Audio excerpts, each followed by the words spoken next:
자, 잠이 좀 깨셨습니까? 진짜요? 자, 입찰가를 정해보도록 하겠습니다. 수익형 물건 같은 경우는 입찰가를 정할 때 수익률이 이제 기준이 되죠. 자, 원하는 요구 수익률을 갖다가 여러분들이 이제 마음대로 정하시고, 월세를 100만 원 받을 수 있는 물건입니다.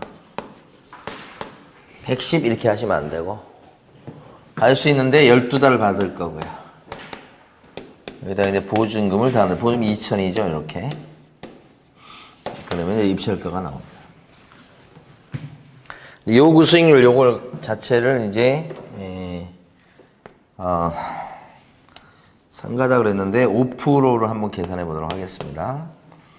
요거에 수익률이니까 퍼센트가 나오면 이걸 지워버리면, 이걸 빼면 곱하기 100이 여기 위로 들어가야 되지. 위에 게 이제 100만 원이니까 1200만 원. 1억 2천 12억이거든요. 12억을 갖다가 5로 나누면 5, 20, 5, 4, 20, 2억 4천 이렇게 되고요. 더하기 2천이니까 2억 6천. 그러니까 2억 6천 정도 받게 되면 수익률이 5%다 이런 거죠. 2억 6천. 근데 요거 이제 요 수익률을 정하실 때 지금 기준에서 정하면 안 됩니다. 정할 수는 없죠. 지금은 이제 금리가 올라 버렸고, 옛날 요때 진행될 단계는 그 은행 금리가 2%에서 3% 요 정도 수준이었습니다. 그러니까 5% 해도 이게 이제 투자 가치가 있는 걸로 보는 거죠. 근데 지금은 이제 5%가 돼 버리면 요구 수익률 5%면 별로 남는 게 없을 수 있죠. 그래서 불경기 때는 특히 경기 침체기에는 이런 수익형 상품에 투자하는 것 자체가 경기 침체라기보다는 이거보다는 참 고금리, 금리가 높을 때는 수익형 상품에 투자하는 것이 적합치는 않다 이렇게 보는 거예요, 보통. 이게 이제 예를 들어서 이게 은행 그 금리가 더 높게 받게 되려면 7%, 6%만 하셔야 돼. 1%도 뭐 세니까 6%만 해봐요. 그럼 이게 얼마냐면 2억 2천이 되는 거예요. 그죠? 6% 바꾸면 2억 2천 되는 거예요. 2억 2천. 월세 100만 원 나온다 그러면 2억 2천 정도면 6% 수익률을 올린다면 투자할 수 있다. 2억 2천 넣어놓고 월세를 100만 원 받는다. 2억 2천 넣어놓고 100만 원 받는다. 그럼 수익률 6%라니까요. 근데 이제 월세를 갖다가 막 고금리가 됐다고 제가 원하는 대로 월세를 막 올릴 수 있는 게 아니에요. 거기는 또 자기들 또 파는 거 기준 해가지고 수지 분석이 이루어지니까 만약에 여기서 임대인의 수익률만 계산해서 월세를 막 올리잖아요. 그럼 나가버리죠. 못 견디죠. 그러니까 이게 참 그래요. 그렇다고 해서 이제 상가 중에 보면 시간이 지났을 때 값어치가 올라가는 상가도 있지만요. 그렇지 않은 상가도 상당수예요. 왜냐면 이건 차익형 투자 상품이 아니기 때문에 월세 받아먹는 게 돼서 그래요. 그래서 상가 투자할 때 참 이게 이런 고금리 시대에 투자하는 것은 쉽지가 않다.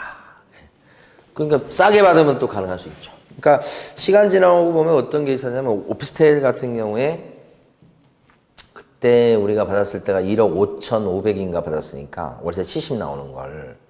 그러면 이거 괜찮게 받은 거죠. 근데 이게 그렇게 받을 수 있었던 건 위치가 조금 빠지긴 해요.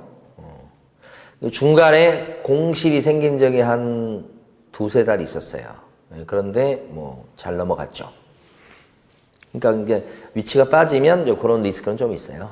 근데 이제 그 1억 5천짜리가 그 2억이 다 됐으니까 금액으로는 최근에 그만큼 올라온 만큼 금액이 세진 만큼 수익률은 떨어지게 돼요. 그래서 그걸 만약에 이제 팔라고 치면 지금 팔라고 하면 잘 안 팔리는데 그때는 이제 팔라고 그러면 팔 수 있었던 시절이 있었죠. 팔게 되면 이제 사실은 뭐 약간의 차익 남기고 그다음에 다른 거 갈아타려고 이제 팔 수는 있었겠다. 지금 시간 지나고 나니까 그때 팔았어야 된다. 이런 생각이 들기도 하고 그렇습니다. 예. 그래도 뭐 이제 그 차익형이 주 목적이 아니기 때문에 월세 꼬박꼬박 들어오는 거예요. 그걸로 만족하면 되죠. 아직까지도 뭐 그 연식이 오래된 건 아니어서 아직까지 기회는 있다 보입니다. 자, 나머지 내용들은 뭐 별거 없었습니다. 저기 위반 건축물 있었죠, 참. 안 했네, 그죠? 아까 여기 보면 위반 건축물 부분이 있었잖아요. 여러분 교재에 보면 230페이지 가보시고.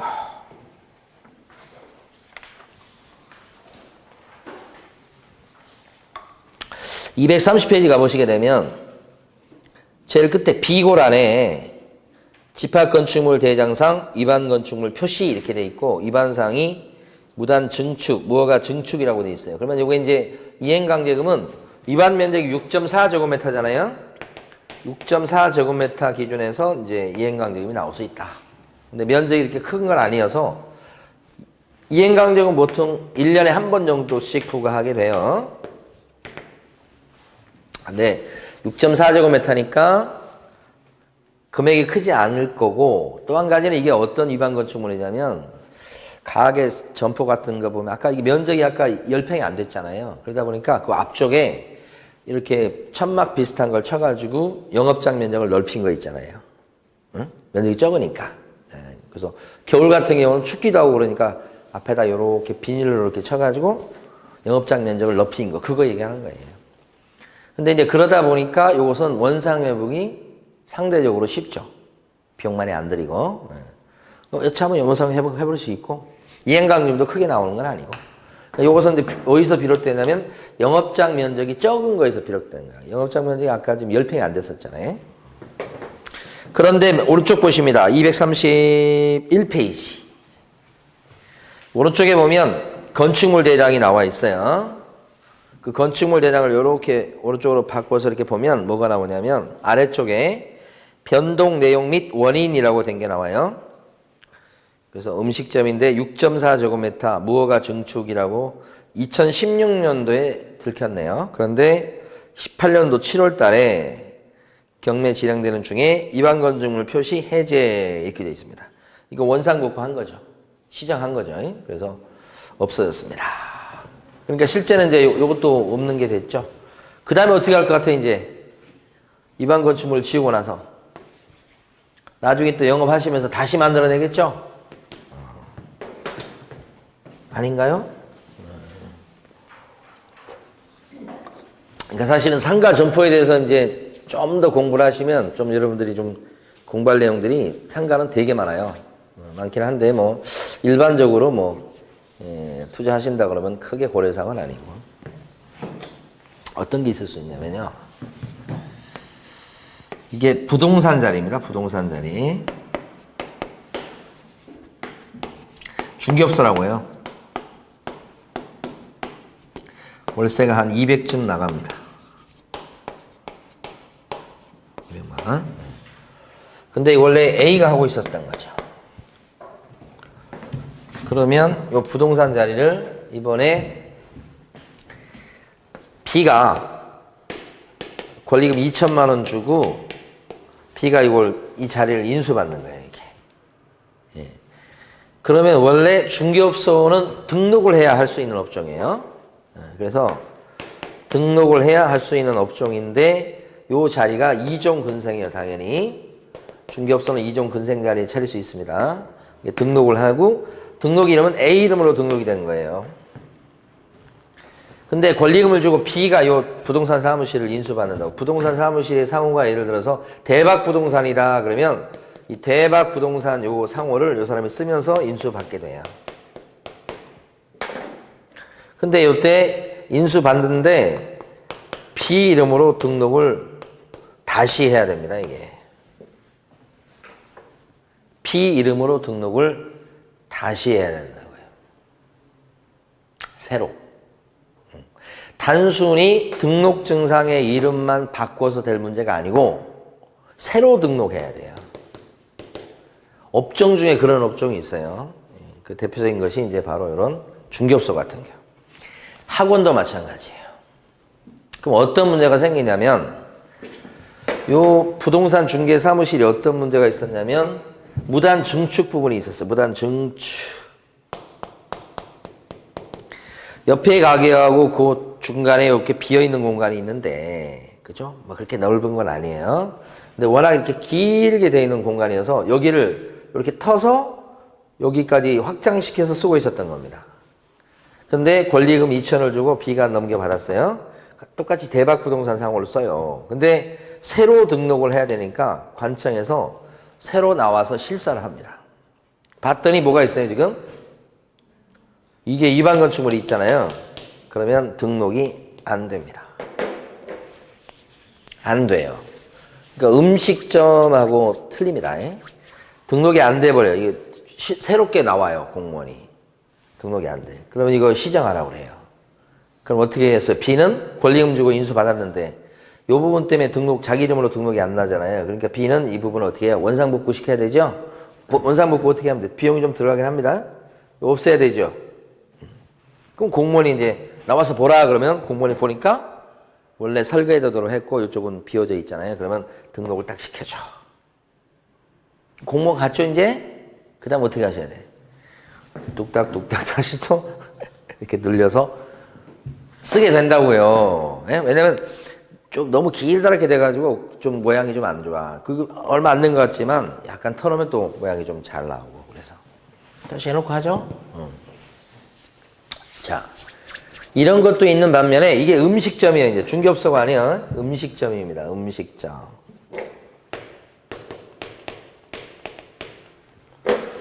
음식점인데 여기 위반 건축물이 있습니다. 무단 증축이 있다고 이렇게 쳐봐요. 근데 A 음식점은 등록하고 하는 업종이 아니고요. 구청 가서 신고하면 할 수 있는 업종이에요. 신고 업종이에요. 신고. 응?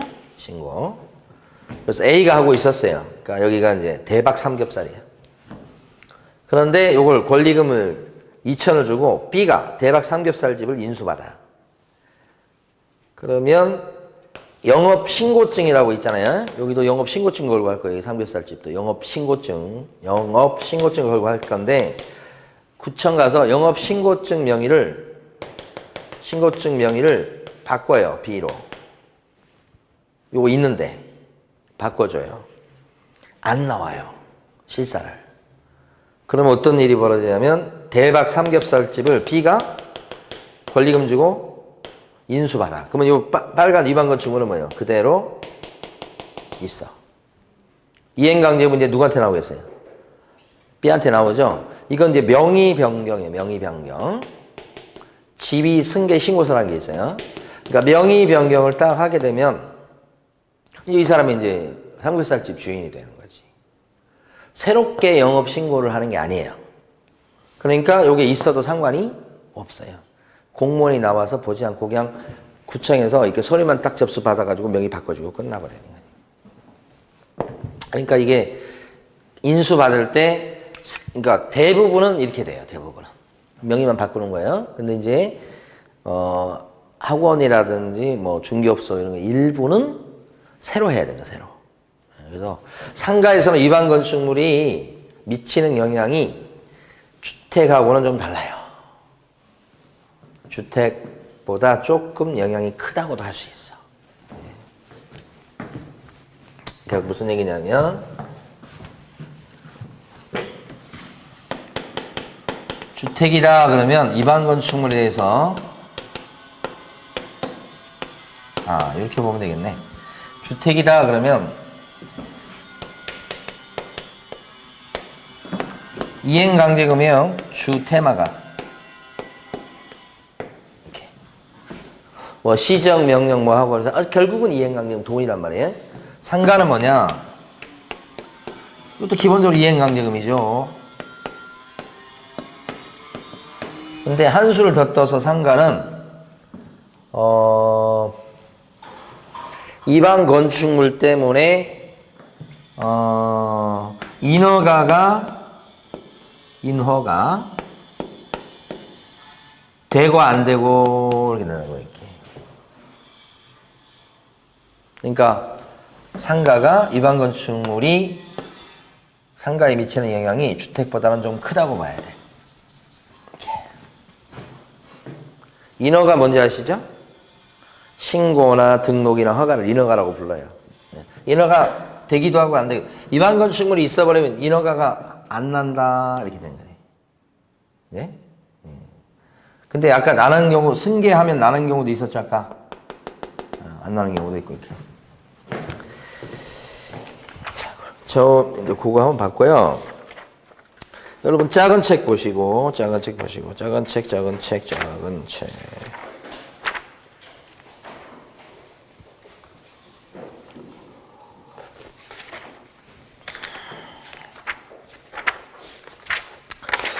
상가 관련해서 좀 볼게. 저번에 한번 봤었는데 어디를 보시냐면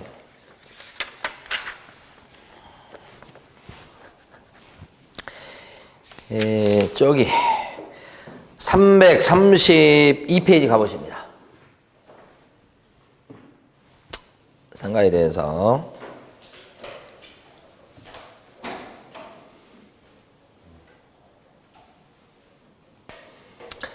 상권의 생애 중이라고 된 거 나옵니다. 어쨌든 지금 보면 상가는 볼 때 상권, 그 다음에 입지, 물권 뭐 이렇게 세 가지 단계로 이렇게 분석을 하게 돼요. 근데 이거 보고 있었어요 지금. 그 상권은 거기 그래프 보면 처음에 생겼을 때, 그 다음에 성장기, 그 다음에 성숙기, 그 다음에 쇠퇴기 이런 과정을 사람처럼 인생처럼 거치게 된다 이 말이지. 시간 지나면 따라 많이 달라진 것도 많이 느끼실 거예요. 상권이 어떻게 되냐 이런 거지. 저희 학교 다닐 때는 그 신촌 상권 같은 경우도 우리가 홍대 가서 노는 것보다는 신촌에서 많이 놀았어요. 신촌 상권이 더 크지. 왜냐면 이대역 상권도 있기 때문에 두 개가 시너지 효과가 나서 거기가 주 상권이지 홍대는 별거 아니었어요. 근데 저희가 이제 학교 졸업하고 나서 좀 몇 년 지났을 때부터 어떤 일이 벌어지냐면 홍대 가서 놀고 왔다는 친구들이 늘기 시작해요. 야, 홍대 갔더니 무슨 밴드가 있는데 어쩌고저쩌고 하면서 막 그 머리도 어떻게 돼 있고 막 그런 얘기 하기 시작하면서 한 명, 두 명씩 이제 그쪽 가는 사람이 늘었어. 근데 이제 나중에 시간이 지나니까 신촌역 상권이 죽고 홍대 상권이 더 거대해지고 이렇게 이제 바뀐 거란 말이에요. 이게 참 이게 흐름이 있다는 흐름이. 지금은 어쩐가 뭐 그 뒤에 이제 신촌 상권도 살리겠다고 막 해서 뭐 어쩌고저쩌고 했는데 뭐 좀 살려졌나 모르겠어요. 홍대 상권도 지금 보면 최근에 흐름 보면 말이 아니었죠. 진짜 대단했었죠. 저 홍대 상권 확장되면서 확장될 때 일어난 일 중에 하나가 뭐냐면 주택이 가게로 바뀌는 게 막 늘잖아요. 그러면 상권이 확장되는 거예요. 그래서 1층은 뭐 카페인데 2층은 가정집이고 막 이런 거 있잖아요. 아니면 두 개를 다 원래 단독주택이었는데 다 저기 가게를 바꾼다든지 이렇게.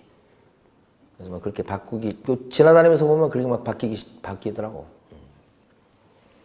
그러니까 이제 홍대는 좀 볼만한 게 많다. 막 그러면서 사람들이 모이기 시작한 거지. 볼만한 게 많다. 좀 특이한 게 많다. 이렇게. 그럼 지금은 또 공실도 많다. 뭐 이렇게 뭐 되게 된 거죠. 사실. 변화가 된 거죠. 그래서 네 단계를 거친데 포인트가 뭐냐면 이렇게 상권이 이렇게 움직이는 건데 어느 때 투자하시는 게 맞겠다. 어느 때 투자하시겠어요?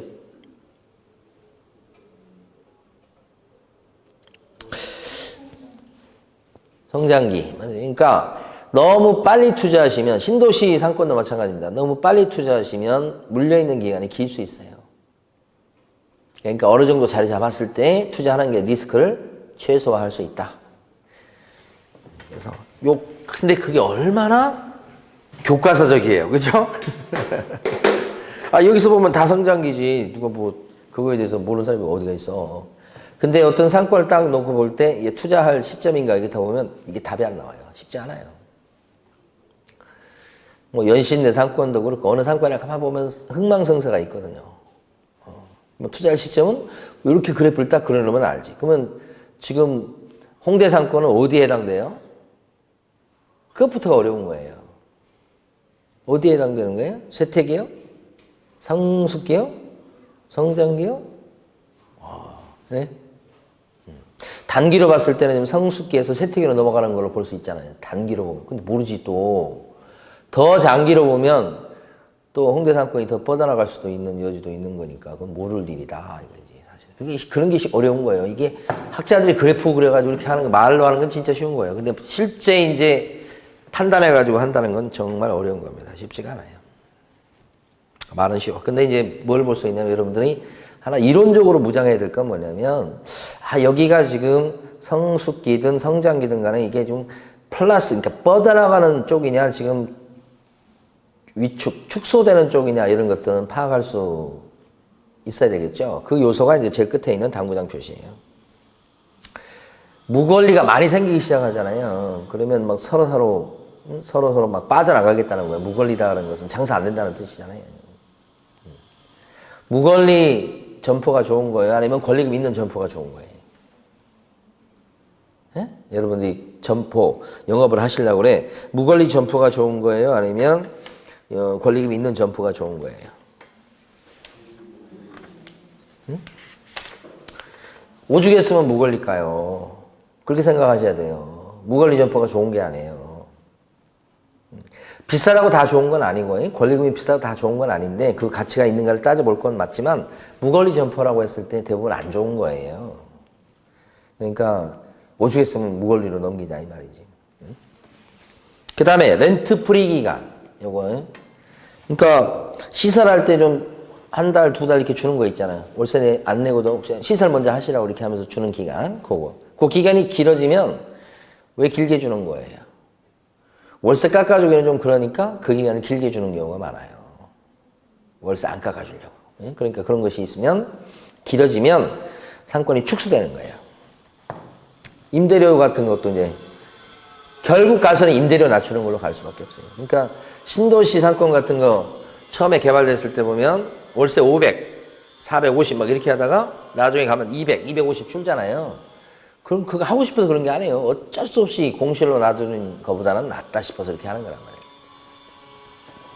그런 근데 이걸 제일 잘하는 사람이 누구냐면요. 그 지역의 중개업소 사장님이 제일 잘 알아요. 우리가 그 상권을 처음 가가지고 몇 번 이렇게 돌아다닌다고 그래가지고 알 수 있는 내용이 아니에요. 그 변화를 감지할 수 있는 것은 그 지역에서 3년 전, 5년 전, 10년 전, 또 지금까지 계속 이렇게 봐온 사람이 제일 잘하는 거지. 그건 무슨 소리예요? 그런 상권에 대해서 여러분이 한두 번 가서 파갈 수 있는 게 아니니까 어디 가서 또 어떻게 얘기를 건네봐야 돼? 부동산이요. 부동산 사장님하고 친하게 지내시면서 가서 커피라도 사들고 가서 건네면서 요즘 어떠냐고 물어보고 그러면서 한 번 가지고는 안 되고 또 두 번, 세 번 가서 이렇게 물어봐야지 변화를 알 수 있고 어느 정도 금액, 그분들도 정확히 할 수 있는 건 아니지만 그래도 우리보다는 낫단 말이에요. 그 다음에 또 그러니까 기본적으로 좀 알고 계실 게 333페이지 보셔요. 지하철 신설 노선 개통이라고 딱 나왔어요. 지하철이 뚫리면 그 지역에 있는 상가 점포는 플러스예요, 마이너스예요? 그 지역에 있는 상권이 있는데 그쪽으로 지하철이 뚫렸어. 그러면 플러스예요, 마이너스예요? 플러스, 마이너스. 어떤 지역에 있는데 그 아파트 단지가 몇 군데 있어요. 근데 그리 지하철이 뚫려서 지하철역이 생겨. 그럼 아파트 단지는 플러스예요, 마이너스예요? 지하철역이 생기고 뚫리면 100% 플러스예요. 그 아파트 단지 주변에 있는 상가는 플러스예요, 마이너스예요? 그렇지, 그게 맞는 거예요. 플러스가 될 수도 있고 마이너스가 될 수도 있고 그랬다는 것을 이해하셔야 돼요. 이게 이론이지만 실무에서 여러분들까지 현실적으로 봤을 때 꼭 아셔야 될 내용이에요. 어떤 사람은 주택하고 똑같이 생각해서 야 여기 지하철 들어온대. 앞으로 여기 지금 점포들 잘 될 거야. 이렇게. 잘 될 수도 있고 안 될 수도 있고. 어떻게 구별돼요? 주변에 큰 상권이 있는데 그쪽으로 지하철이 뚫리게 되면 여기 있는 상가 점포를 이용했던 사람이 그리 빠져나가요. 그럼 여기는 마이너스예요. 근데 이 상권 자체가 원래부터 커. 근데 거기 지하철역이 생기면서 지하철이 뚫어졌는데 그러면 주변에 조그만 상권들을 이용했던 사람들이 오히려 뭐예요? 흡수되는 결과가 나올 수 있죠. 그럴 적에는. 그때는 플러스야.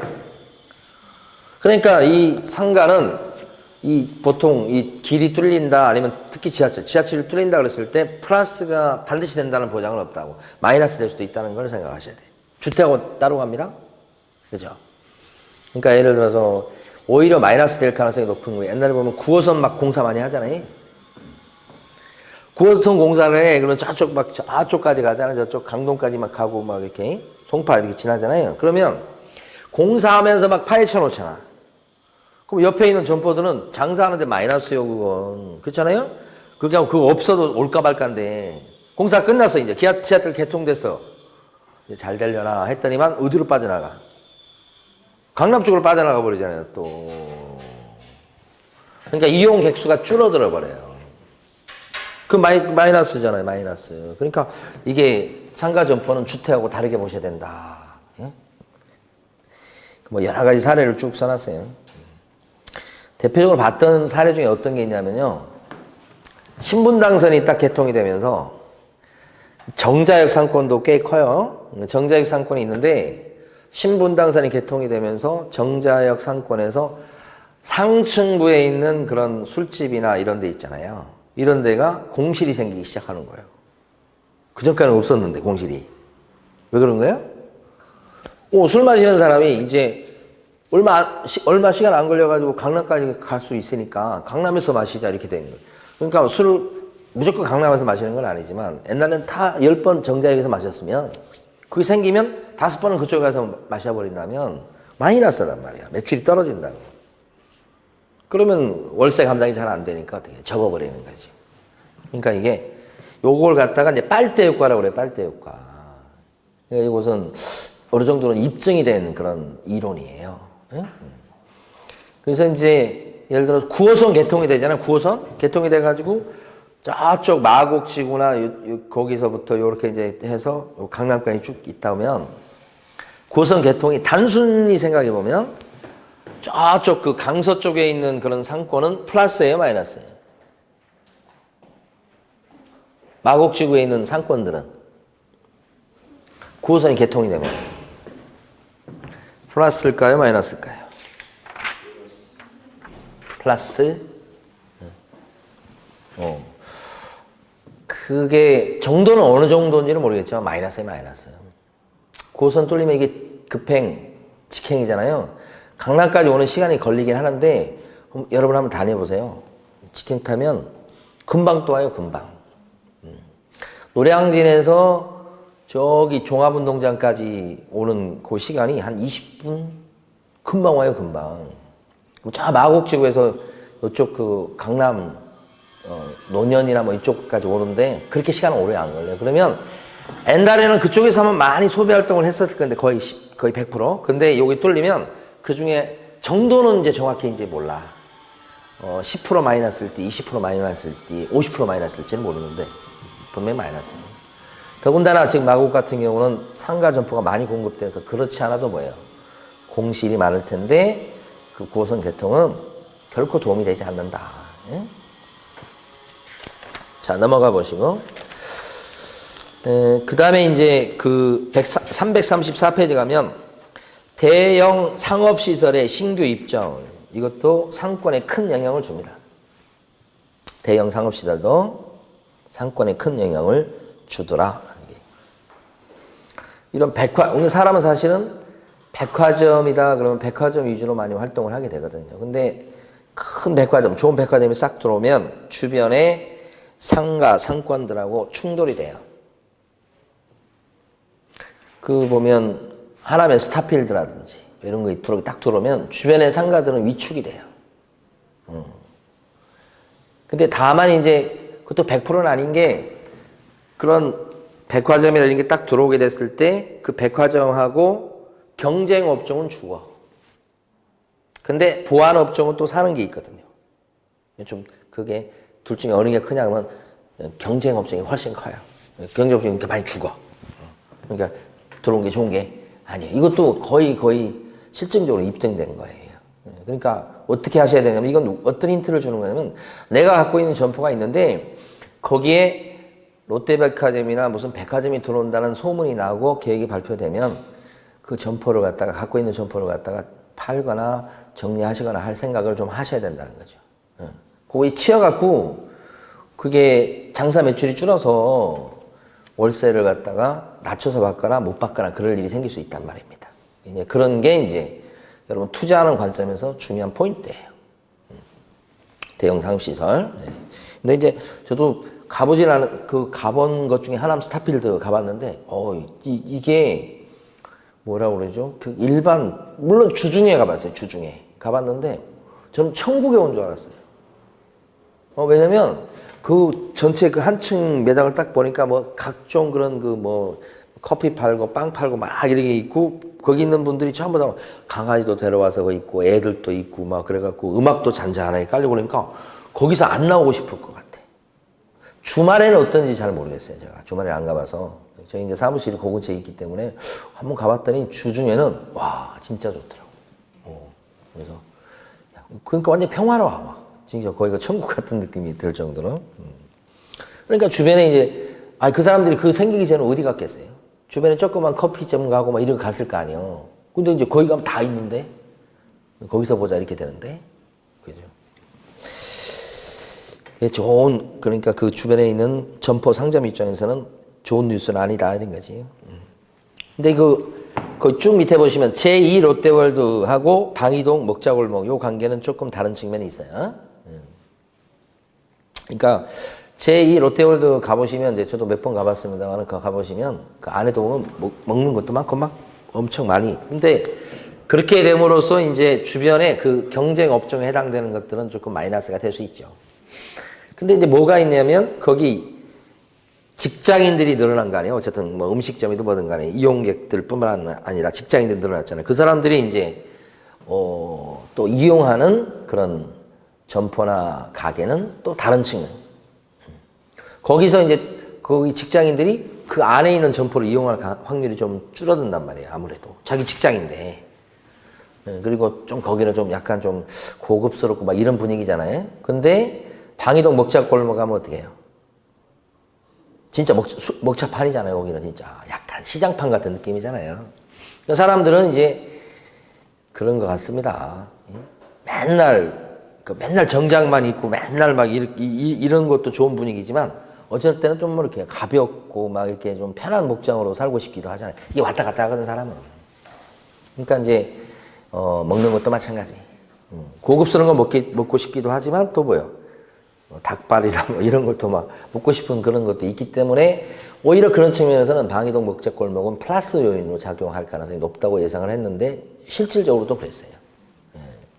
방이동 먹자골목은 제가 이제 그 주변에서 옛날에 살았었기 때문에 왔다 갔다 하면서 되게 많이 봐요. 근데 뭐가 차이 나냐면요.